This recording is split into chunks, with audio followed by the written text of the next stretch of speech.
Welcome to our vlog, guys. Is pupunta tayo ng Divine Mercy.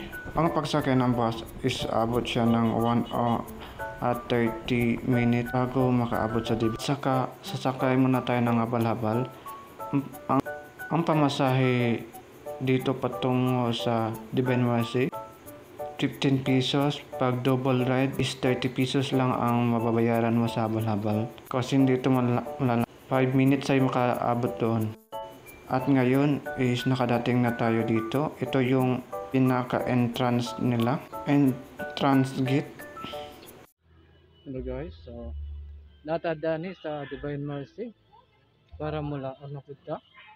So bana kaninyo mo ano yung entrance nila na paan para pasulod sa shrine o sa dako na sa statue na sa Divine Mercy or di sa Ginoo.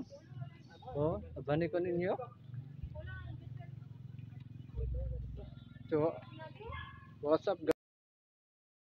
Ito yung unang makita natin is lahat nandito, pag souvenir, t-shirt at bracelet, at talagang bumili to pang souvenir mo sa Divine Mercy. Makakapili ka talaga ng souvenir dito. At ito na yung final entrance, makikita mo ang Divine Mercy at ang simbahan nila kung saan cathedral talaga ang tawag dito.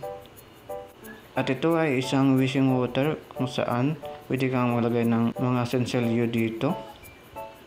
Kung makapasok ang simbahan, ito yung entrance ng simbahan. May holy water is mag-sign of the cross muna tayo bago tayo makapasok dito. At ito yung nasa labas ng simbahan. Nakikita yung bubong niya is isang hugis na corona kung saan ito ay ginagamit ng Panginoon kung saan nagsacrifice yung nilagay sa kanyang ulo. Ito yung corona na ginamit sa ating Panginoon. Yung sa loob ng simbahan nila kung saan is marami talagang sobrang lawak ng simbahan nila, is marami talagang taong makakapasok at makapagsimba.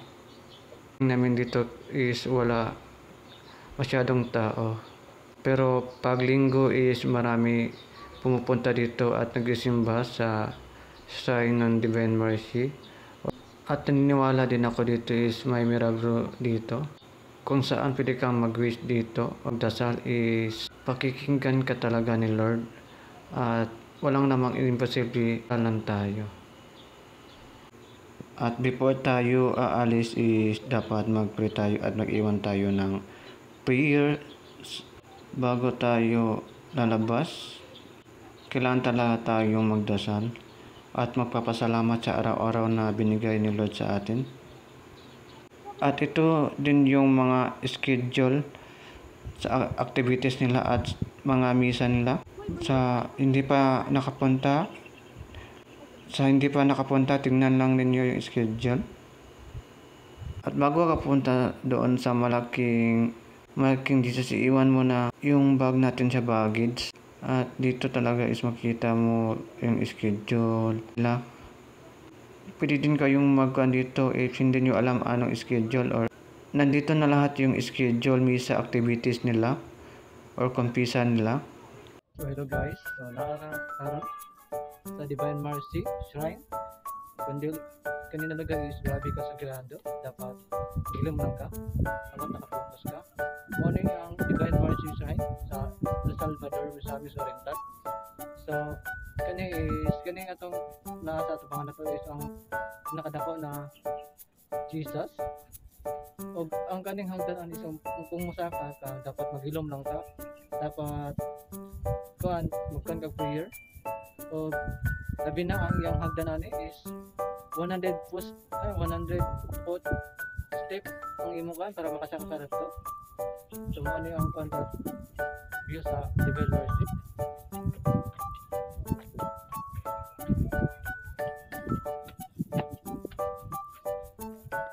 Ito yung overview sa Divine Mercy kung saan sobrang ganda at sobrang lawak ng paligid, is sobrang sagrado talaga dito.